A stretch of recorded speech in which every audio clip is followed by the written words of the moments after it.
Урматтуу кадырман улуу журт, сиздердин назарыңыздарда алгачкы жолу чыгып жаткан кыргыз наркы теле долбоорун баштап жатабыз. Ошол теле долбоорго атайын биз аксакалыбызды чакырганбыз. Ошол аксакалыбыз менен тааныштырып кетели. Элибизге белгилүү болуп калган аксакалыбыз, жазуучу, кыргыздын ушундай каада салт, үрп адаттарын баарын терең изилдеп, иликтеп жүргөн аксакалыбыз Жакын Медет. Биринчи жакшынакай саамал болуп атат, ушуга бир батаңызды айтып, анан бул нарк жөнүндө бир өзүңүз бир кеп козгоп бербейсизби? Жакшы болот. Эң алды ар бир иш ак бата менен башталганы дурус. Анда алакан жайып жалпы журтка ак бата болгондо дагы байыркынын кыргыздын байыркы салтын карманган батаны алалык. Ушул ак жолтой элге жарыяланып жаткан силердин көтөргөн демилгеңер ишке ашсын, чалкыган канат берсин, бараанды бакыт берсин, түгөнбөс убакыт берсин. Чалкыгандын чамасын билсин, ак каранын арасын билсин. Кубанычтардын турагы болсун, улуу иштердин булагы болсун. Даанышмандыктын уюлу болсун, кемеңгерликтин уюгу болсун.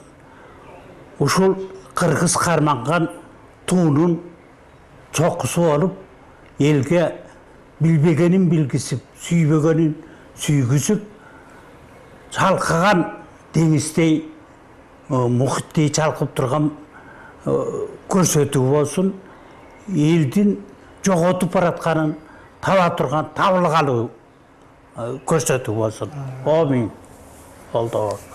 Эми айтарым. Кыргызда мындай бир үч нерсеге мен нааразымын.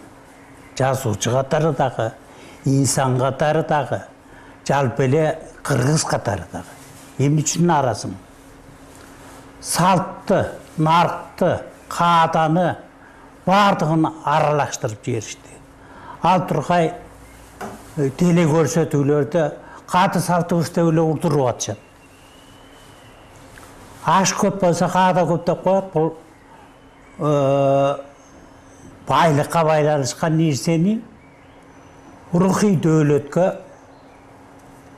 аралаштырып жиберсе, ашмалтай чыккан, анан кийинки муундар тарбияламак турсун, адаштырган нерсе болуп атат. Каада деп эмнени айтабыз, салт деп эмнени айтабыз, анан ырым-жырым деп эмнени айтабыз. Эмне үчүн кыргызды тооташка сыйынган дейм. Бул басында турган кыргызды жапайычылык алып бара турган нерсеби, же кыргыздын деңгээлине көтөрүлө албагандардын көрө албастык менен мамиле кылганыбы. Мына ар биринин данегин чагып, сүйлөгөн кишилер өзүбүздүн журтка ушулардын бардыгын түшүндүрүп, анан кийин окуйп саташып жүргөн турбайбызбы деп, кийин чыныгы жолго салат деген ойдомун. Мисалы, ушул каада салт дегенде, аш көп болсо каада көп дейт кыргыз. Макалы туру. Демек байлыкка байланыштуу нерсе экен. Демек байлыктын да канча бир түрлөрү бар. Байлык десе эле акчаны, бардачылыкты, малы көптү, алтыны көптү, анан акча менен баардыгын сатып ала турган нерсени үмүт ал. Жок, бул баягы колунда бартар кишилер калчай бере турган нерсе эмес. Салт бул эл карманып келген нерсе. Анан ошол каадаланып кала турган деңгээлде жеткен ал баягы баардыгына көзү жетип, баардыгын калчап, баардыгын баалап, баардыгын нартап турган киши көппөйт дагы. Анан баягы байлык менен байлыкка сыйынып, байлыгын журтка көргөзүүгө аракеттенбейт. Мына ошон үчүн жанагы аш көп болсо каада көп дегени ал бир жагынан какшык, экинчи жагынан акылдуу киши бул журтка байлык менен мактанбайт. Ички дүйнөсүнүн байлыгы менен мактанат дейт. Ошон үчүн кааданы бул төмөнкү баскыч, анан салт андан жогору турат. Салт кылымдардан кылымдарга салынган көпүрө, бирок дагы улам замандар өзгөрүлгөн сайын өзгөрүлүп тура турган нерсе. Кээ бир жагы жоголуп, кээ бир жагы жаңыланып, заманга ылайыкташып кеткен нерсе. Анан азыр эми сиз бул элдин бир мындай жана баалуулуктар жөнүндө, бул сиз бул наркты, салтты, каадан өзүнчө бөлүп атпайсызбы?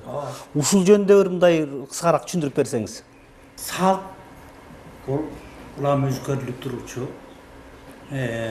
Заман оодарылганда жарактуусу калып, жараксызы чыгып кетчү нерсе. Бул салт. Адат деп жатасыңар. Адат бул кыргыздын элиндеги адат бул улууну урматтоо, кичүүнү сыйлоо, билген киши сүйлөө, ошондон акыл угуу, анан билбеген киши сөзгө катышууга укугу жок. Мына ушул салттын чокусунда өзгөрүлбөй турган нерселер. Ошол нерсе кийинки заманга да болуп келет. Этика деп айтышып жатышат азыркы замандын өкүлдөрү. Этиканын туу чокусун мурда кыргыз эли жараткан. Чычалакты жажалак жеңиптир деген макал туруп. Анткени жажалак сөздүн баркын түшүнбөгөн киши. Ал эптеп эле ошол ыңгайдан пайдаланып, анан өз сөзүн өзү кубаттап кеткен. Андайлар элге жаккан кишилер. Мына ушуга чейин нарктуу киши тигил жагындагы, бул жагындагы тоонун бүркүтүндөй чокуда конуп отуруп мына бүркүттү аныкташып атпайбы? Асманда канчалык сызып бараткан бүркүт тоонун коюндагы жандыктарды тигилерди бүт көрүп, кумурскага чейин көз кырын салып өтөт. Мына нарк тоонун бүркүтүнүн ээси. Ошол деңгээлдеги киши нарк. Мына кыскача ошол. Анан салт болсо, айттым, ал улам кылым өзгөрүлгөн сайын өзгөрүлүп, жарактуусу бирок кала берет. Жараксызы улам чыга берип турган нерселер бул салт. Бирок кыргыздын салтында кылымдардагы тарыхы айтылып калган салттар бар. Ал эми жанагы чечен, сөзгө чечендер. Ушул кишилер сөзгө чеберлер. Ушулардын баардыгы эми жыйнакталып калган. Таңталып калганын өзү кыргыз тамга тааныбай туруп сөз өнөрүн эң бийик койгон калк. Мына ошол үчүн бул тарыхта кала турган нерселер. Азыр эми баягы бул сиз айтып аткан баалуулуктардын азыр абалы кандай деп ойлойсуз азыр биздин немеде? Баалуулуктарды эсебиздин бир аткарган ыры бар. Аралаш төкмө деп. Көзүнө көргөндүн баардыгын айта берет да. Анын ичинде баалуулук барбы, жокпу, ошол данегин чагып берип элге түшүндүрбөйт. Аралаш төкмө. Анын ичинде баалуу нерсе дагы бар. Сөзгө эле ирмек болчу деген нерсе да бар. Көзгө көрүнгөндүн баары сүрөттө коет. Мисалы төкмө акындар тандап бири-бири менен айтышканда бири-бирин сөзгө жыгыш үчүн эле эмес. Ошол чеберчилигин менен көрүнөт да. Ал эми азыр мен жанагы нерсени айтканым баарын аралаштырып жиберишти. Анан аралаштырып жиберген нерседе анын ичинде эти кайсы, даны кайсы, буудай барбы, бул чыныгы 5 бармакпы же жар көппү, ошондой болуп баратпайбы. Муундан муунга көз ача турган, талдап бере турган, каада салтты аралаштырып жибербей турган кыргыздын сөз өнөрүнүн ушунчалык ар бир сүйлөгөн сөздү кылдат сүйлөй турган нерсеге алып барат го деген ойдомун. Жакып эми кандай дейсиз? Азыр бул кийимдерди азыр мына Ош базарда аябай мындай бир наркы жок болуп калды да. Ошол баягы баш кийимге коюла турган орнаменттер, кийимге коюла турган орнаменттер, бут кийимге коюла турган орнаменттер баары эле мындай бир куту кетип калды да. Ошол жөнүндө кандай бир кеп айта аласыз? Илгери калпактан эле баштайт. Жана тилик калпак, жирик калпак деп коесуңар го. Анан туюк калпак, эки эле түр айтылат. Күнөөгө бат элек балдар 13 жашка чейинки балдар тилик. Мындай жирик калпак кийчүгөн. Ошол кыргыздын илгертеден берки салты. Анан жана ак калпак, кара калпак, айры калпак деп жүрөбүз го. Ошол калпакты тиги салтты кармабагандарга эң алды калпактын түрлөрүн туура эмес кийгенине байланыштуу. Ак калпагын кыргыз, алатоо. Айры калпагын казак, жирик калпак. Анан кара калпак болсо ак кийиштен эмес, кара калпак. Мына улуттун өзүнүн өзгөчөлүгүнө байланыштуу. Баш кийим да жасалат. Ал эми кийимдерди кыргыздын өзүнүн салтында. Ак калпакты тиги 13 жаштан кийин балага мындай жирик калпак кийгизген эмес. Анан тиги жашка карата 60-тан наркы карыяларга баягы айры ак калпактын туюк түрүндө ошонун биз чекесин көрүп да калдык. Ал тургай мындай шырып колго тикпей эле туюк калпакты жасашчу карыяларга. Ал жанагы кырман сапырганда түшүрүп алып туруп, силер тиле көрүп калдыңарбы? Түшүрүп алып, азыркы тил менен айтканда кыргыз баягы күч келгенде орусча сөгөт дегендей кылып, силерге түшүнүктүү болсун үчүн айтайын. Мисалы кырман сапырганда мынтип койсоң бүт эле буудай толуп калбайбы? Анан ошон түшүрүлгөн колго басылган калпакты ал рабочий калпак. Көрдүңбү? Ишке башка калпак, сыйга башка калпак. Мына ушундай калпактын түрлөрү да бар. Эми тойго кие турган, анан жумушка кие турган кийим түрлөрү бар. Кыргыздын өзүндө азыр бүт эле өзүбүздүн улуттук кийимдерди кийбей, кайсы улуттан келсин, мисалы Пакистандан келеби, Индиядан келеби, тандабай эле жарашкына деле карабай азыр баягы тилди тандабаган сыяктуу кийимди да тандабай калбак бул. Кийимди эгер кыргыз кийимин эмесеңер сиз атайын суроо берип атасыз. Кыргыз кийимин кийинки муундар көрбөй калдыңар.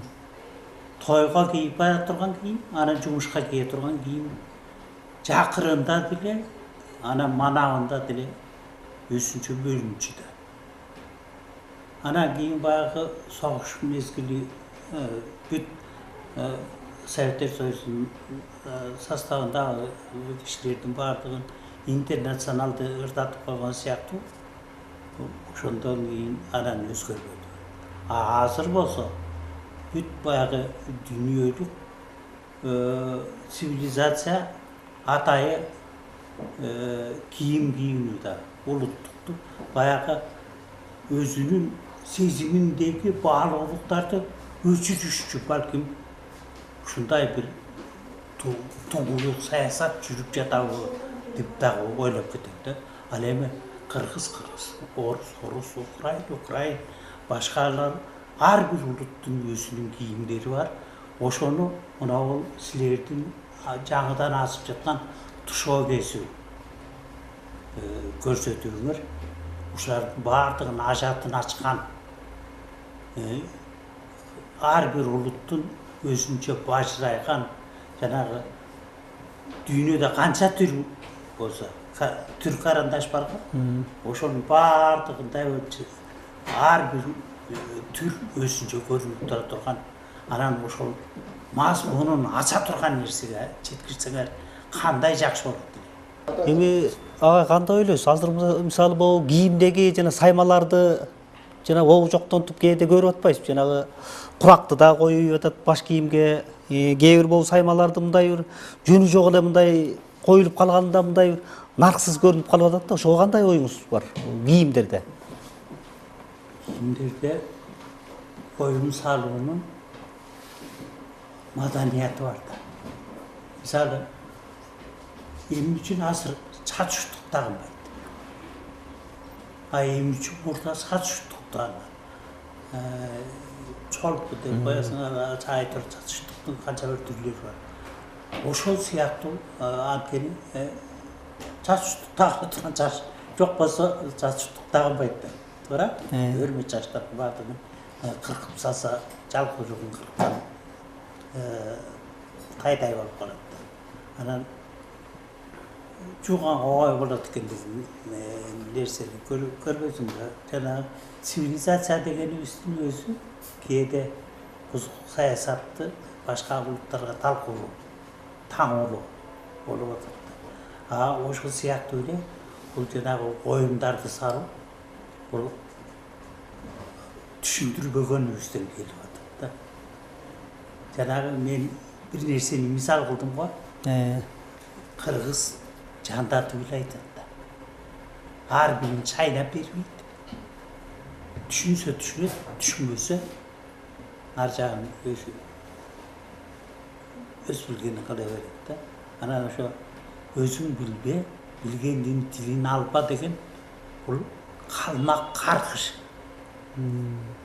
Ал кейигенде айтылып калат го, карыялардын сөзүнөн калса. Ал ошол каркыш чуккан сыяктуу болуп баратат. Эл. Кыргыз жандатып эле айтып койчу. Керегем сага айтам, келиним сен. Угум сага айтам, уулум сен деген. Ал тигилерге айтымыш этип жатып берген тарбияны тике сөгүп же болбосо уруп эметчү эмес. Кыргыз ушунчалык маданияттуу болгондуктан жандатып эле айтып койгон. Анысы кандай? Сиздин передача ошол маданиятты карманган анан жанагы орнаменттерди ким ошо кооздук үчүн эле пайдаланышып атат? Жок. Жана баш жагында айттык го эме деп. Ар бир уруунун эн тамгасы болот. Ошо эн тамгасы сыяктуу ар бир жаштын тепкичтиги жашы улы кичүүдөн улгайганга чейинки нерсесинин ошону билгизип турган белги. Аны карысы деле жаш деле кийип калбады. Саймалы кылып, коз кылып койсоң эле баардыгы кийип атат. Шылдың улутка болгон чыккынчылык. Аны тиккендер дагы түшүнбөй, айтор тары өтүп кетсе эле болду деп атат. Чындыгында ушул сиздердин ачып жаткан көрсөтүүңөр ушулардын ар бир нерсесин, даже силердеги сайган саймадан орнаменттерге чейин ошонун маанисин чечмелеп, ошол эмне деген белги. Кайсы жаштан кайсы жаштарга чейинкилер кийет. Эгер салтка, каадага, анан кийин жалпы эле кыргызга тийиштүү нерсе болсо, анда чечилип туруп сүйлөп берет. Мына ушундай нерселерди санай берсек, нарттуу кишинин карманган кыял жоругу өзүнү тараса сыяктуу иштеп турушу, бул нарктуулуктун жетип турган баасы ошондо турат. Сиз кандай ойлойсуз? Азыркы мезгилде ушул жана Калыгул, жана Арстанбектердин бул олуян кишилер да. Ушуларды бир түшүнгөн кишилер барбы? Эми билбейм, кээ бир учурда газетага, журналга кезек Арстанбектин сөзүн жарыялап калып жүрүшөт. Ошону окуган киши барбы деп ойлойм да. Мисалы, жылдызга колуң жетсе да, оозуңдан чыккан сөзүңдөн тобур кырап өссө да, эл менен сен адамсың, элден чыксаң жамансың деген Арстанбектин сөзү турго. Анан эми бул эмне деген нерсе? Оозуңдан чыккан сөзүң жылдызга дагы жетсе деп атат. Эл тургай, бул аалам койнундагы тургай. Жылдызга колуң жетсе да, оозуңдан чыккан сөзүңдөн зобур кырап урса да, эл менен сен адамсың, элден чыксаң жамансың деп койду. Бул эмне деген керемет? Ошонун баркына жете түшүнүп калабы же жанагы азыркы тил менен айтканда цитата катары эле айтылып жаткан сөзбү деп ойлойм да. Анан мына Калыгул менен Казыбектин сөздөрү турат. Булардын санаттары турат, термелери турат. Ушул толук жыйналганбы, жыйналган эмеспи? Бул жалпы эле эмеге мурас катары мында дагы пайдаланышкан. Мына ушулардын паркына жетип түшүнгөн кишилер барбы? Жанагы сурооңа жооп да. Мен кескин бир нерсени айта албайм. Бирок эл болгондон кийин ошону чечмелеп түшүнүп, көкүрөгүнө түйүп, көңүлүнө алып, пайдаланып жүргөн кишилер бар. Булар кимдер? Акылдуулар. Эл кыргыз болгондон кийин кыргыздын оолуяларын туу сыяктуу кармап, ал кийинки муундагы акылман адамдар ошону пайдаланышып да, эмгектеринде колдонушуп да, биздин замандын түйшүктөнүп жүргөн кишилер бар. Бирок фамилиясын айта албайм. Жок деп айтышы күнөөкөр болобуз. Көкүрөгүндө багып, ошолорду ал тургай кээ бир чогулуштарда айтып калгандарды кулагыбыз чалат. Мына ошол кишилер кыргыз турганда оолуялардын сөздөрүн багып, кийинки муунга акылмандарына өткөрүп берет го. Анан ошонун ар бир орустар изюминка деп коет го. Да бир даамына чейин, данегине чейин чагып түшүнгөн кишилер бар. Бирок заманга жараша баягы мен кыргыз олайларына чейин билем деген маанide колдонгон эмес, чыныгы акылмандар элди сынаш үчүн дагы ошолорду алып жүрүшөт да, ошонун өзүнө каният кылышыбыз керек.